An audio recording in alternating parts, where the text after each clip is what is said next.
If you're watching this, then you know by now a huge problem is heading our way. An emergency meeting is being called at our usual place immediately. Free bagels. Disaster movies have been a guilty pleasure of mine since I could remember. As a kid growing up, your mind imagines the weirdest things, from natural disasters to alien invasion.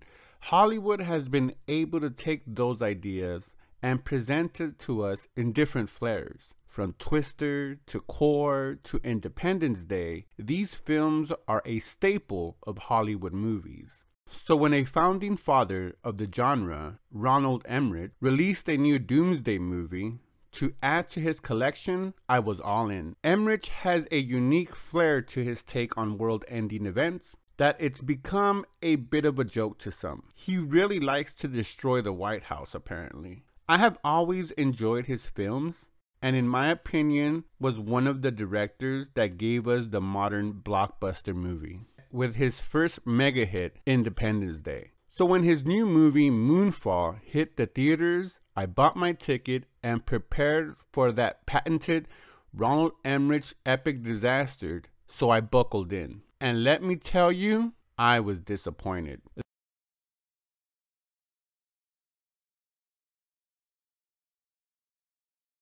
This movie was all over the place. It was incoherent, poorly written, with okay CGI. It felt more like a Netflix movie than a deserving theater movie. It had a good idea, but badly executed. So if you don't want it spoiled, this is where you get off. Get off, get off, get off, get off, get off, get off, get off, get off, get off it, get off it, get off it, get off it. For you others, let's dive in.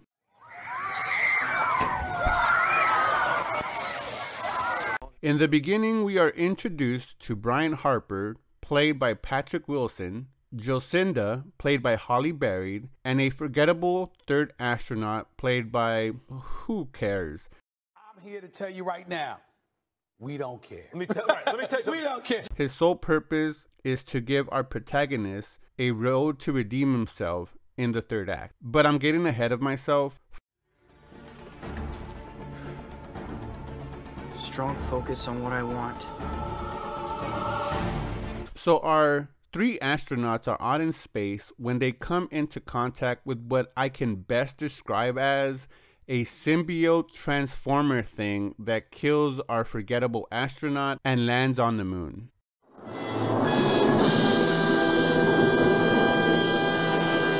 So our hero manages to get himself and Halle Berry safely home, yet the USA indicts him for negligence that led to the forgettable plot device death that causes him leaving NASA behind in disgrace. Then the movie does a 10-year later jump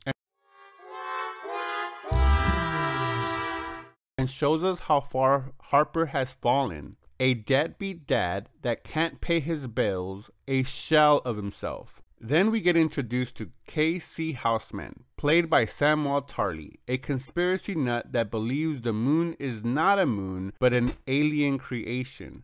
And he is the first one to find out that the moon has fallen out of orbit because of course he has. He then tries to inform NASA, but they don't listen because NASA never listens in these movies.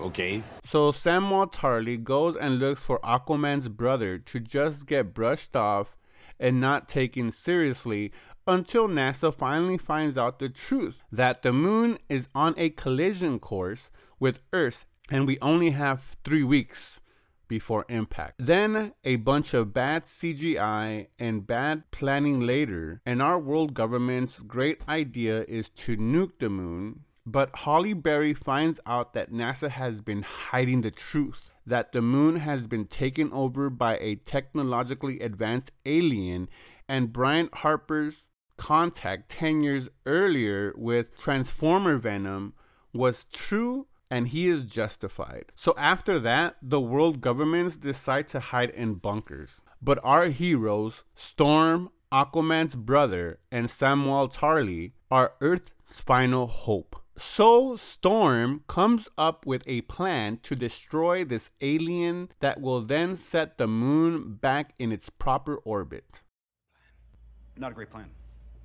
So our three amigos head to the moon, go inside the moon, where they find out that Samuel Tarly and his pothead friend were right about the moon being an alien spacecraft designed by our ancestors billions of years ago. So we are involved in a war between two alien species that has gone on for 2 billion years. So the good alien help our heroes out to defeat the rival, because of course they do. The only way to defeat this villain is for one of our heroes to sacrifice himself. Harper comes up with the plan that he will sacrifice himself, but Samuel Tarly sneaks into the capsule and he sacrifices himself to defeat the alien and save the world, and allows Halle Berry and Aquaman's brother to return to their families back on Earth. But Samuel Tarly's consciousness was scanned by the moon, so now he is part of the moon, and roll credits.